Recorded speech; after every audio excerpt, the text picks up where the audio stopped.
Artista ang ating buhay, puno ng saya at ng kulay. Bricks POV. Habang nasa daan papuntang bar sa ermita, ay iniisip ko pa rin ang balitang sinabi ng kapatid ko. Kung totoo man na babalik na si Hilary dito, kailangan niligawan ko na talaga ito para mas maging official na talaga kami ng dalaga. Pagka-park ko sa kotse ko'y, kaagad kong pumasok sa loob ng maingay na bar na iyon. Maraming tao sa loob at halatang mayaman ang mga naroon dahil pulos halos nakakotse ang mga ito. Dahil alam ko kung saang pwesto si Lawrence ay mabilis kong tinahak ang table namin dahil alam kong andoon na ito ngayon. Maraming nagsasayaw sa dance floor. Ang iba na may nagkakasiyahan sa kani-kanilang table. Puno ang bar dahil Sabado ngayon, kaya maraming customers. Pare, akala ko hindi ka na talaga darating ngayon. Almost 30 minutes ka nang late sa usapan natin eh. Saad na wika ni Lawrence sa kanya, nakainom na din ito. Sorry pare, medyo matraffic pa rin talaga sa daan kaya natagalan ako. Pasensya na talaga. Hinging dispensa kong saad dito. It's fine, ano ka ba? Naiintindihan ko naman pre. O ayan, uminom ka na dahil kanina pa iyan dyan. Saad ditong turo sa mga Sunmig Light na nakalagay sa maraming ice cooler. Natawa naman ako nang makita ko iyon. Sobrang dami naman ng beer na ito, mukhang mapapasubo ako nito ngayon. Lima ko na pailing. Pare, gusto kong ikwento sa iyo na hiwalay na kami ni Ana. She needs space dahil sakal na daw siya sa akin. Tingin mo pare, mahal pa kaya ako ni Ana? Tanong nito sa akin ng mapungay ng mga mata. Pare, kung humingi siya ng space, hayaan mo siya. Baka nga totoong sakal na sakal siya sa iyo. Ikaw naman kasi masyado kang siloso kaya naging ganoon ang girlfriend mo. Bigyan mo din kasi siya ng pagkakataong magsaya. Iyong freedom ang ibig ko sabihin. Hindi mo dapat siya hinihigpitan pare dahil nasasakal mo talaga siya. Wika ko dito. Ganon ba yun pre? So it means nagkamali ako? Tanong nito sa akin habang tumutungga ng alak. Yes pare, kung humihingi siya ng space at hiniwalayan ka niya, hayaan mo siya. Hayaan mo siyang isipin niyang andyan ka pa rin para sa kanya. Wika ako dito. Alam mo pare, tama ka eh. Hinihigpitan ko talaga kasi siya. Pero nagawa ko lang naman yun dahil ayokong maagaw pa siya ng iba sa akin. Dahil mahal na mahal ko siya. Takot akong maagaw siya ng iba pare. Wika pa nito. Alam mo Lawrence pare, diyan mo siya nasasakal dahil pakiramdam niya'y wala kang tiwala sa kanya. Saka pare, doon mo naman masusukat kung talagang mahal ka niya eh. Kahit pa maraming umaaligid sa kanya kung totoong ikaw ang nasa puso niya, ikaw pa rin yun. Sad ko pa. How about you pare? Siya pa rin ba hanggang ngayon? Tanong nito sa akin. Yes pare, hindi ko itatanggi yan. She meant everything to me pare. Siya lang ang babaeng minahal ko ng ganto. Napatuloy kong minamahal kahit pa wala siya dito. Dahil ang totoong nagmamahal pare, hindi nasusukat iyan sa lapit o layo. Kung mahal mo talaga ang isang tao, sa kanya lang talaga titibok iyang puso mo. Sad ko pa dito. Sana pare, maging katulad mo ko. Malawak ang kaisipan pagdating dyan. Saka pare, di ka lugi sa babaeng iyon ha? Dahil maganda na at katulad mo'y mayaman din. Talagang bagay kayong dalawa pare. At kapag nagkaanak kayo, malamang, guwapo at maganda iyon. Dahil guwapo ka naman at maganda si Hilary Lopez. Wika pa nito. Ngumiti naman ako dito na hindi nakaligtas sa lasing na diwa ng kaibigan niya. What's that smile pare? May hindi ba ako nalalaman? Tanong nito sa akin. Hindi pare, masaya lang ako dahil alam kong malapit nang umuwi si Hilary dito. At ang bala ko'y liligawan na siya. At kapag naging kami na, aayain ko agad siyang magpakasal para wala nang kawala pa. Saad ko pa. Wow pare, sana nga talaga ay maging kayo ng babaeng iyon. Saka, ganoon mo ba talaga siya kamahal Bricks pare? Imagine, 5 taon pare. 5 taon mo siyang hinihintay, pero ito mukhang matutupad ng pangarap mo dahil uuwi na ng Pilipinas ang pinakamamahal mo. Wika pa nito sa akin. Tama ka pare, kaya ako, lahat gagawin ko pumayag lang siyang pakasalan ako dahil hindi lang basta ang pinagdaanan namin sa isla. Naalala ko iyon hanggang ngayon. Doon sa islang iyon, natutunan ko na siyang mahalin. Saad ko pa dito. Tama nga iyan pare, para may sarili ka na ding pamilya. Pakasalan mo na. Ayain mo. Sul-sul pa nitong saad. Alam mo pare, pinipressure na nga ako ni daddy na mag-asawa na. Dapat daw nagkaroon na ako ng asawa at anak dahil hindi na daw ako bumabata. dahil matanda na daw siya. Saad ko pa. Abay tama naman ang daddy mo ano? Saka hindi ka na talaga bumbata pare. Medyo kulubot. Shut up. Kung makapagsabi ka, akala mo bata ka pa. Uwi ka kung saan dito. Bakit galit ka? Nakakatawa ka naman pare. Sabi nito sa akin. Ilang oras na ang dumaan ang tuluyan nang nalasing si Lawrence at nakatulog sa table nila.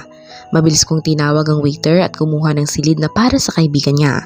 Nang masiguro kong okay na ito'y saka ako umuwi sa bahay namin, pasado 1:00 na ng madaling araw ako nakauwi. Umakyat na ako ng hagdanan para pumasok sa silid ko. Kailangan ko munang maligo para maginhawahan ako bago matulog. 10 minuto lang ako sa loob ng banyo. Saka ako nagbihis at nagpatayo saglit ng buhok para makatulog na din. Dahil linggo ay tanghali na akong nagising. Kaya nang matapos ako sa paghilamos ay kaagad akong bumaba at nagtungo sa komedor para kumain. Wala doon ang daddy ko. Siguro'y nagpapahinga pa rin ito kaya mag-isa na lamang akong kumain. Wala naman akong kapatid niyang si Debbie. Busy talaga ito sa career niyang bilang artista. Sa bagay, bata pa lamang ito'y mahilig na talaga itong umakting. Kaya hinayaan na lamang ito ng daddy namin. After all, wala namang magagawa si daddy dahil gusto iyon ni Debbie. Pagkatapos kong kumain ay nagpunta ako sa pool area upang doon muna magmuni-muni. Actually, excited na akong dumating si Hilary. Siguro'y wala pa ring pagbabago ito. Maganda pa rin ang dalagang tanging tinatangi ng puso niya. Sana nga lang ay may katugunang nararamdaman niyang iyon para sa dalaga. Dahil kung hindi, busted talaga siya. Saka, bakit kaya bigla nitong pumunta ng abroad noon? Ayaw ba nitong makita ako? Pero, ano ba talaga ang rason niyang iyon?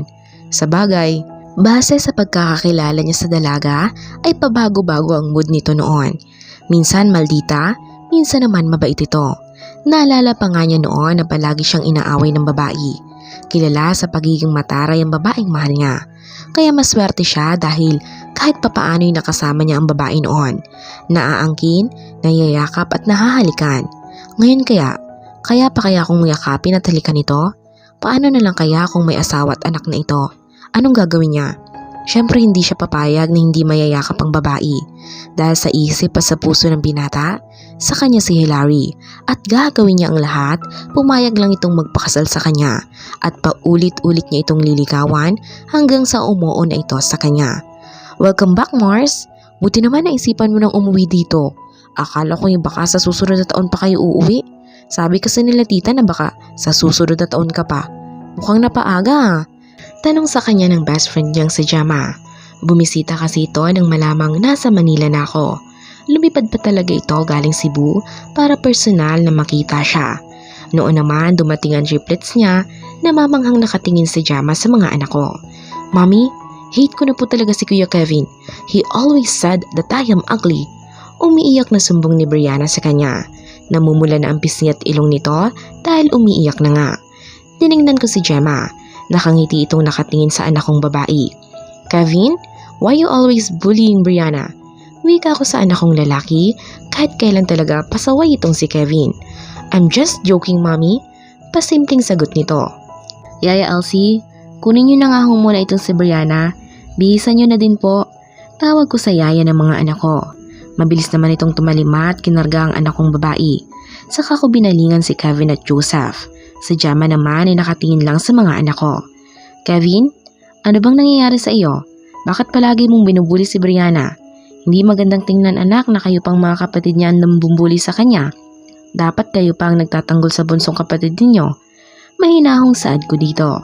Nakatungo lang ang anak niya at si Joseph naman ay seryosong nakatingin sa amin ni Gemma. Say sorry to your sister, Kevin.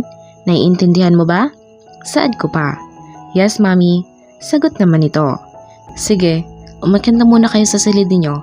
Oh, by the way, this woman beside me is your Tita Gemma. Call her Tita Jam. She's my best friend. Saad ko sa dalawang anak kong lalaki. Give her a hug and kiss on her cheeks. Utos ko sa dalawa. Mabilis naman itong tumalima at niyakap sa Gemma sa kahinalikan sa pisngi. Nasisiyahan naman itong nakatingin sa dalawang anak ko. Nang magpaalam na ang mga ito'y saka ako kinausap ni Gemma. Oh my God, best! Ang gaganda ng triplets mo. Lalo na yung bunsong anak mong babae. She looks like a Barbie doll. Kinikilig na wika nito sa akin. Yes, Jem. Mata ko lang naman sa kanila and the rest, sa ama na talaga nila naman ang mukha ng mga iyon. Saad ko pa dito. Nako best, ang swerte mo naman sa mga anak mo. Ang gwapo at ang ganda. Kaya nga lang, yung si Kevin parang pilyo. Mahilig siyang manukso. Saad nito sa akin. Tama nga, Gemma. Sumasakit na ang ulo ko sa batang iyon. Palagi niyang trip si Brianna. Minsan, kapag nang trip ito'y ginagatungan naman ni Joseph. Kaya ang ending, umiiyak na nagsusumbong sa akin si Bunso. Pakiramdam niya aping-api. Wika ko pa. Pero in fairness talagang ang gaganda ng mga anak mo best. Grabe, sobrang cute. Nakakatuwa silang pagmasdan. Sabi pa nito. Thank you, Gemma. Kumusta naman si Sander? Nag-aaral na ba? Tanong ko dito tungkol sa anak nito. Yes, kinder pa. Per next school year, nasa grade 1 na siya. Wika pa nito. That's good. Wika ko pa. Sana makapasyal kayo ng mga anak mo doon sa Cebu. Maraming magagandang bakasyonan doon best. Mag-e-enjoy din ng mga anak mo. Saad ni Gemma sa akin. Titingnan ko pa, Gem. Saka sa ngayon kasi gusto ko munang magpahinga muna ng pagta-travel. Kawawa ang mga anak ko. Saka nakapagpahinga na kami. Wika ko dito.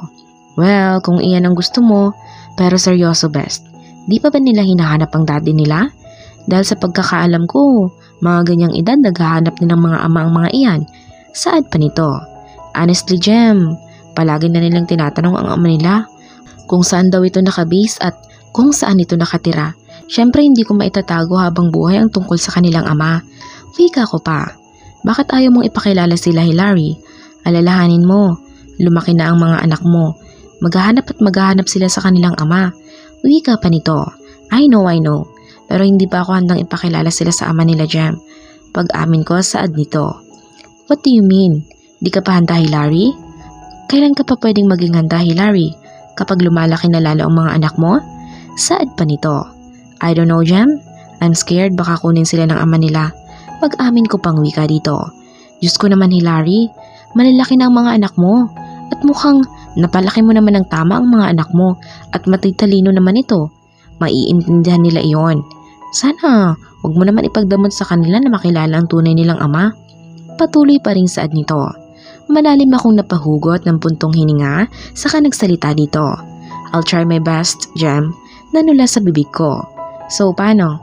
Di na ako magtatagal, Hilary, dahil baka hanapin pa ako ng asawa ko. Wika pa nito. Bakit? Nasa Manila din ba ang hobby mo? Tanong ko dito. Yes, actually, kasama niya akong lumuwas dito. Magkikitain kasi siyang bagong kasosyo niya sa bagong negosyong plano niya. Kaya ayun, sumama ako sa kanya dito. Tamang-tama din dahil tumawag ka sa akin uuwi ka na dito. Saad pa nito? Ikaw talaga?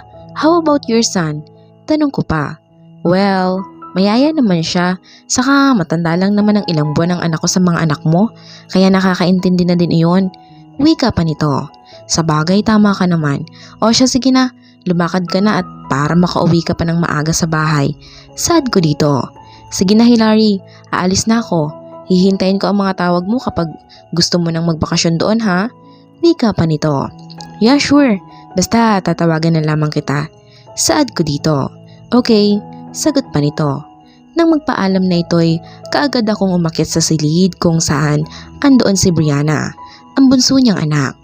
Naglalaro na ito ng mga paborito nitong dolls. Yaya Elsie, ako na po ang bahala dito. Sige na po, magpahinga na ho kayo. Saad ko sa yaya ng mga anak ko. Salamat, ma'am. Saad nito saka ito lumabas ng silid. Hello, sweetie. How are you? Tanong ko sa anak ko. I'm fine, mommy. Sagot nito. Sweetie, do you want to meet your daddy? Tanong ko dito. Tiningnan ako nito at ilang segundo pa itong nakatingin lang sa akin. Tila nananansya pa ito. Brianna, baby? Tawag ko dito. Yes, mommy. I want. But how? Tanong nito sa akin. Gusto mo ba talaga, anak? Naniniguradong tanong ko pa dito. Tumango naman ito. How about your kuya, sweetie? Gusto ba nila, anak? Tanong ko pa. Yes, mommy. They said they want to meet our dad. Kaso di namin alam ang name at face niya, mommy. Saad pa nito. Don't worry, anak. One of these days, makikita at makakasama na ninyo ang daddy ninyo. Saad ko dito. Really, mommy? I'm so excited to hug my dad. Masayang wika nito at napapalakpak pa ito. Natutuwa naman akong pagmasdan ng anak ko dahil pakiramdam ko ganoon sila ka-excited na makita at makilala ang ama nila. Pero may bahagi ng puso ko na nakonsensya dahil matagal na taon ko silang pinagkaitan. Kaya alam kong may pagkukulang din ako sa mga ito. Bukas i-open ko sa parents ko bukas ang tungkol sa plano ko. Bahala na kung ano ang magiging reaksyon ni Bricks kapag nakita nito ang 3 triplets niya. Ano kaya ang susunod na mangyayari? Abangan po natin sa susunod na kabanata. Thank you and God bless.